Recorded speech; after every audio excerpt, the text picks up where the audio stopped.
Buenas noches, bienvenidos a Punto Económico. La noche de hoy vamos a hablar de un libro que ha salido publicado por la Universidad del Pacífico. El profesor Roberto Urrunaga, investigador del Centro de Investigación de esta universidad, ha hecho un estudio sobre los beneficios sociales de la electrificación rural. Vamos a hablar, digamos, cuál es el impacto que tiene en las ciudades en donde llega, digamos, a nivel rural, donde llega electrificación, cuál es el impacto en las vidas y económicamente cómo podría afectar a estas personas. En la segunda parte del programa vamos a hablar sobre la Ley de Salud y Seguridad en el Trabajo. ¿Esta ley está impactando? ¿Qué costo tiene para la microempresa? ¿Cuáles son los aspectos positivos y negativos con respecto a la ley? Vamos a hacer un balance con Olga Valencia, gerente de gestión y control de riesgos de la consultora Contacto. Y en la última parte del programa vamos a hablar con Domingo Urzubialde, él es gerente de promoción de la inversión privada de la Municipalidad Metropolitana de Lima, para entender un poco este esquema, digamos, de inversiones público-privadas que se pueden hacer y qué es lo que está haciendo en este sentido la Municipalidad de Lima. Vamos a hablar sobre algunos de los proyectos que está haciendo hoy la Municipalidad y así empezamos la noche de hoy, Punto Económico, dándole la bienvenida al profesor Roberto Urrunaga. Buenas noches, bienvenido a Punto Económico. Buenas noches, muchas gracias por la invitación, Lucho. Hay este libro, digamos, que acaba de sacar, beneficios sociales de la electrificación rural. Un poco, ¿qué es lo que busca el libro? Correcto. En realidad el libro es de varios autores, varios profesores de la universidad. En realidad en la carátula salen los nombres, son 5 profesores, ¿de acuerdo? Y lo que hicimos en el Centro de Investigación fue producir una investigación en realidad solicitada por el Ministerio de Energía y Minas. El Ministerio de Energía y Minas necesitaba actualizar los beneficios sociales de los proyectos de electrificación rural para poder evaluarlos vía el Sistema Nacional de Inversión Pública, ¿de acuerdo? El SNIP, así es. Y entonces lo que hizo fue un concurso, ¿no?, en el cual se presentaron varias instituciones y, bueno, la institución ganadora fue el Centro de Investigación de la Universidad del Pacífico. Y como producto, digamos, de ese estudio, lo que había que hacer era discutir metodologías alternativas, ¿de acuerdo? No necesariamente casarse con las metodologías ya establecidas para la estimación de los beneficios hoy en día vigentes. Y luego de esa discusión metodológica, hacer una estimación de los beneficios al año 2013, ¿de acuerdo? Sí, lo importante para que la gente nos entienda es, si va a haber algún plan de electrificación rural, la idea es saber medir primero cuál va a ser el impacto si es que se va a llevar electrificación, digamos, a ciertas ciudades. Correcto. De forma tal que podamos comparar probablemente o definir si empezamos por acá o empezamos por otro lado. Eso es bien importante lo que precisas, porque efectivamente hace ya varios años, ¿no? En general el país tiene como herramienta precios sociales para poder estimar los beneficios de los proyectos.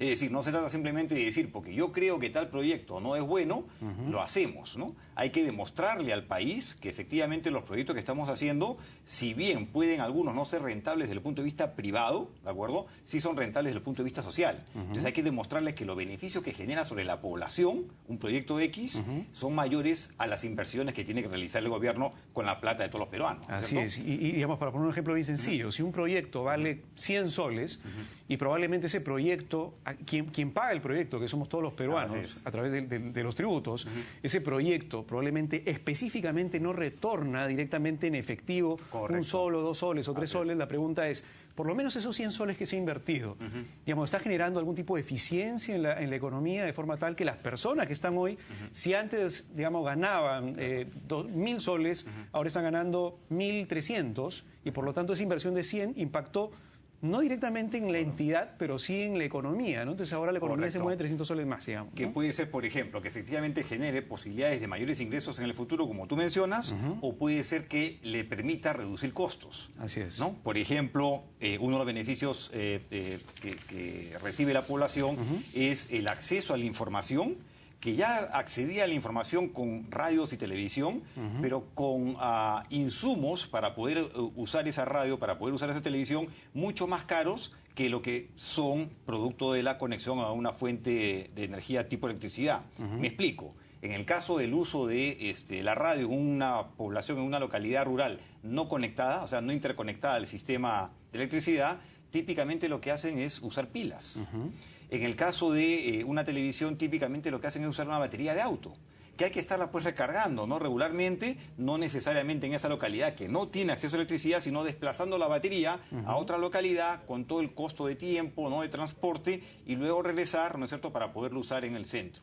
Entonces, al final, uno no puede tener acceso ni a la radio, ni a la televisión de manera permanente y, como te digo, encima mucho más caro porque están comprando permanentemente pilas o recargando la batería de auto. Claro, es decir, de repente uno en la ciudad dice, ¿qué tiene que ver eso? ¿Cuál es el impacto pues, de las pilas? ¿No? Claro. Pero en realidad cuando tú miras población rural, donde probablemente los ingresos son bastante bajos, el impacto que tiene, sí, pues la compra de las pilas dentro del presupuesto para poder escuchar radio, ya no es como en la ciudad, sí te impacta el presupuesto. Entonces, totalmente. Entonces electrificación probablemente se mire de otra forma. Es fundamental. Por ejemplo, ahí te he puesto una situación, pero hay otros beneficios que también hemos estimado. Uno, claro, es el de iluminación. Vamos a unos cuadros que gentilmente nos has traído.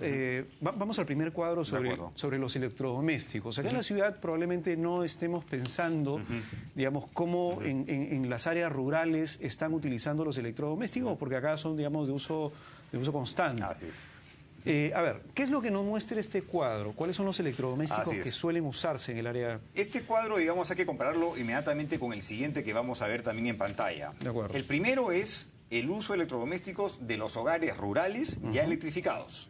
Y el siguiente va a ser el de los electrodomésticos que utilizan los hogares no electrificados. De acuerdo. Entonces, ahí se puede ver, por ejemplo, que lo que de lejos utiliza mucho más, ¿no es cierto?, es televisión, y televisión a color, ¿de acuerdo? Se ve que el 77 o más porcentaje de la población de los hogares rurales electrificados utilizan ese electrodoméstico, por ejemplo. Básicamente para informarse, pero también para, digamos, distraerse, ¿no? Como recreación, ¿ok? Sí. En segundo lugar, utilizan refrigeradora, que está, digamos, pegado hacia el lado derecho, ¿no? Casi con 33% de los hogares utilizan refrigeradora.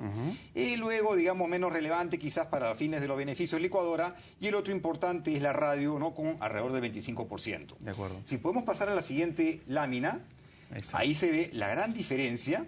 El uso de electrodomésticos de los hogares no electrificados, en esencia lo que utilizan es básicamente radio y televisión, como mencionas un rato, ¿de acuerdo? Refrigeradora, anótese 0%, equipo de música casi 0%. Entonces la radio siempre es importante, ¿no? Alrededor de un 64% de los hogares rurales no electrificados y televisión un 16%. Entonces, ¿qué significa eso? Evidentemente que los hábitos de consumo, ¿no? En este caso de uso de electrodomésticos de la población, cambian radicalmente en el mismo ámbito rural cuando pasan a estar electrificados. En parte, ¿por qué? Porque evidentemente se hace más barato el acceso a esos electrodomésticos, por ejemplo, la televisión, como decía, porque entonces ya no se tiene que usar la batería de auto, se utiliza simplemente el enchufe, ¿de acuerdo? Algo parecido con la radio. Entonces, se hace mucho más barato y naturalmente entonces la población está más informada y, digamos, con mayor recreación. Ahí, digamos, un poco la conclusión de estos dos primeros cuadros, y lo veo más o menos así, es que el antes de la electrificación y el después de la electrificación. Y sabemos bajo el estudio que después de la electrificación por lo menos van a haber dos cosas que van a suceder. La gente va a comenzar a utilizar mucha la televisión, y lo vemos en 78%, es casi, digamos, la mayor cantidad de gente va a utilizar televisión luego de que se electrifica el pueblo, digamos. Y el segundo es la refrigeradora. Así es. Pero ambos tienen un impacto, digamos, que de repente nuevamente en la ciudad es imperceptible, porque ya lo tenemos, estamos acostumbrados en el día a día, pero preguntémonos nosotros en todo caso, ¿qué pasaría si es que no tuviéramos ni televisión ni tuviéramos refrigeradora todos los días? Así es. Entonces, ¿y cómo impactaría, digamos, en la vida de alguien que, digamos, que no lo tiene, que lo pase a tener? Para comenzar, en el caso de la refrigeradora, que es algo tan común, digamos, en la ciudad, es el tema de la posibilidad de poder mantener alimentos. Correcto, así es, eso es lo clave. Es clave. Así es.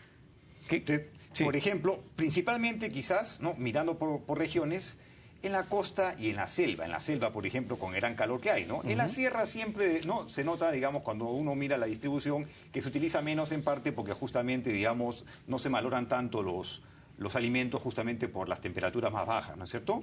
Pero un tema que resulta difícil de medir y que no lo hemos medido porque no es la manera tradicional de hacerlo, es, como tú bien mencionabas, el impacto en la calidad de vida de la población. O sea, estar acostumbrado, por ejemplo, en un caso, a tener una caja térmica y estar a cada rato comprando hielo seco, por ejemplo, ¿no? Para poder conservar un alimento, o simplemente tener que comprar alimento todos los días porque no puedes conservarlo, con lo cual de nuevo pierdes tiempo de comprar todos los días alimentos y además te sale más caro, ¿no es cierto? Versus tener algo tan básico como una refrigeradora, ¿no? Y poder poner ahí tus alimentos que te puedan durar una semana o más, ¿cierto? Claro. Entonces, esa calidad de vida no la estamos midiendo, pero sí estamos aproximándonos, digamos, con, por ejemplo, estimaciones del excedente del consumidor, con estimaciones de la sustitución de costos, como decía el caso de la pila versus electrificación, que la reducción de costos es enorme. Y si quieres, después podemos hablar un poco sobre los resultados, digamos, que hemos obtenido, ¿no? Sí, pero para cerrar el tema con respecto a la calidad de vida, que entiendo que no es parte del estudio, pero que es importante, es muy importante, Claro. es, digamos, imaginémonos un poco lo que ponías, el ejemplo que ponías. Parte del Perú es pobre porque no tiene, digamos, infraestructura. Parte de la infraestructura es electricidad. La pregunta es, ¿cómo impactará la electricidad en la vida de una persona pobre? Y lo que tú mencionabas en el tema del tiempo es vital. Es vital. Mucho de lo, es decir, probablemente si una persona se toma mucho de su tiempo yendo a buscar agua, Correcto. yendo a, digamos, a cargando la batería de un lugar a otro para ver el tema del televisor, o probablemente el costo de tiempo en ir a buscar todos los días alimento que no puedes mantener, te quita un montón de tiempo, obviamente, Claro. para que puedas ser productivo, para que puedas trabajar. O simplemente ocio también, porque O finalmente simplemente la ocio población también, también claro. necesita ocio, ¿no? Entonces, en lugar de estar con tu familia, digamos, distrayéndote, tienes que estar desplazándote a otro lugar justamente de eso. Así Lo mismo es. para el teléfono, ¿no es cierto? Hoy en día que la telefonía celular, digamos, se expandió bastante. Sin embargo, ¿qué pasa cuando no tienes en tu localidad energía? Tienes que ir a cargar la batería a otra localidad. Entonces, para un costo unitario de la llamada tan barato, el costo del traslado es enorme, ¿no? gigantesco. Entonces te hace carísimo el servicio, ¿no? Sigamos con el estudio, Correcto. vamos al siguiente cuadro. Ajá. Y ustedes preguntaron, Así es. ¿cuánto usted, señor, está dispuesto a pagar Correcto. por electricidad? Correcto. ¿Qué encontraron? Este cuadro es sumamente interesante. Bueno, como siempre hay una distribución amplia, ustedes pueden ver ahí, ¿de acuerdo? Pero en esencia se nota que se concentra, digamos, la población hacia valores, ¿no? Que están alrededor de los 90 soles, 60 soles, 50 soles, ¿no? Más o menos el 90% de la población no está dispuesta a pagar hasta 60 soles, digamos, ¿no? Por consumo al mes de electricidad, que no es un monto menor, de nuevo, para una localidad rural, ¿de acuerdo? Que el De nuevo, ingreso promedio por familia será ¿cuánto? el ingreso promedio, la verdad que no tengo el dato ahora, pero digamos el ingreso puede estar pues fácilmente, dado que el ingreso per cápita está alrededor de unos anuales, unos $5.000, digamos que mensuales estará pues en unos 400 más o menos a nivel nacional, pero evidentemente Es menor infla en- la parte urbana, entonces estamos hablando de repente de alrededor de unos $100 de repente, ¿no es cierto?, mensuales en el ámbito rural, y estás hablando acá de que, o sea, por lo tanto, unos menos de 280 soles, estás hablando de que más o menos una cuarta parte, una tercera parte en realidad, ¿no es cierto?, estarías dispuesto a pagarlo en electricidad, porque la gente sabe que efectivamente es básica la electricidad en sus condiciones de vida, y hoy en día probablemente en algunos casos están pagando más que eso.